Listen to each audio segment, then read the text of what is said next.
নমস্কার। সরলদের লেখা কবিতা আপ্যায়ন। আসুন আসুন, বসুন বসুন, হেলাম দিয়ে সোফায়।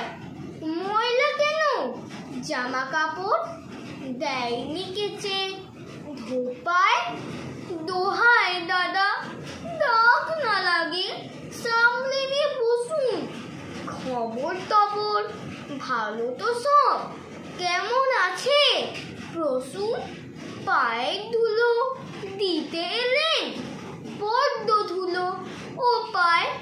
দুঃখ পাবো ভুলেও পাতা তোলেন যদি সোফায়।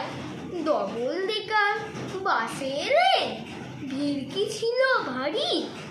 বলেন কি ভাই, বাসের সিটে ছাড় পোকা এক কারি। এই রে খেলে, উঠুন উঠুন, পালান পালান পালান। বাসের থেকে সোফায় যদি ছাড় পোকা হয়ে চালান, এই যা বড় ভুল যে হলো। চলবে নাকি চারটা? নেহাত যদি যাবেন দাদা, আচ্ছা তবে টাটা। নমস্কার।